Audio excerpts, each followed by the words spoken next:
He was an aviation pioneer, a brilliant MIT graduate who became an expert in the development of more efficient aviation fuel, an air racing champion, an engineer who helped develop instrument flying, a war hero, and much more.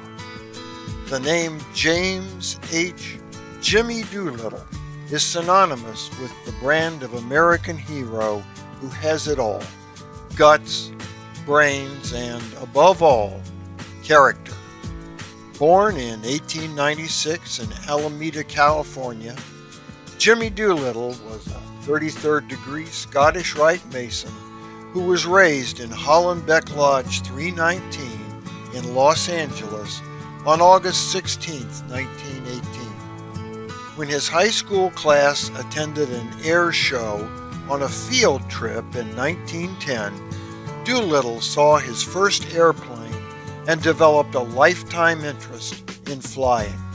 At the age of 21, he took a leave of absence from his studies at the University of California in Berkeley and enlisted in the Signal Corps Reserve as a flying cadet, being commissioned as a second lieutenant the following year. He served as a flight instructor during World War I, where his performance led to a commission as a first lieutenant in the Air Service. In 1922, he made one of the first cross-country flights, for which he earned the Distinguished Flying Cross, a ticket to the Air Service Engineering School, and eventually a scholarship to the Massachusetts Institute of Technology. In the 1930s, Doolittle was aviation manager for Shell Oil Company, where he was instrumental in developing a 100-octane fuel that, at the time, no aircraft needed. The fuel was expensive, and some of the Shell employees called the project Doolittle's $1 million blunder. He returned to active military service in 1940 and, after the Japanese attack on Pearl Harbor, was chosen to plan a retaliatory attack. Subsequently, he personally volunteered to lead that attack, taking off from the USS Hornet with several targets in Japan. The Japanese learned of the Hornet's position, forcing the Americans to initiate the attack from a location farther from Japan and jeopardizing the plane's capabilities to travel that far. On April 18, 1942, Doolittle led 16 B-25s to Tokyo and other Japanese cities in what is now known as the Doolittle Raid.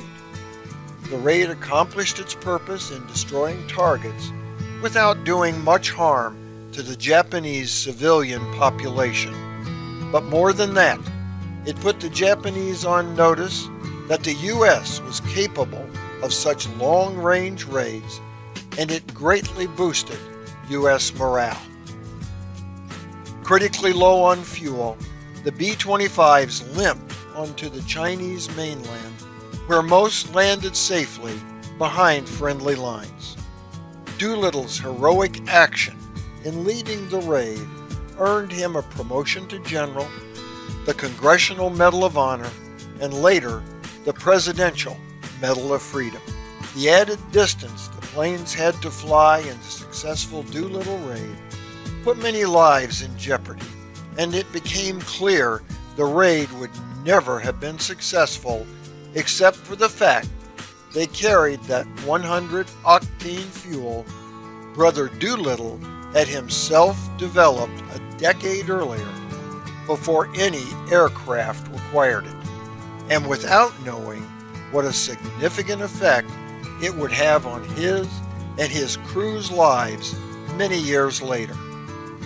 In the end, it seems Doolittle's $1 million blunder paid off after all. For the Whence Came You podcast, this is Steve Harrison with the Masonic Minute.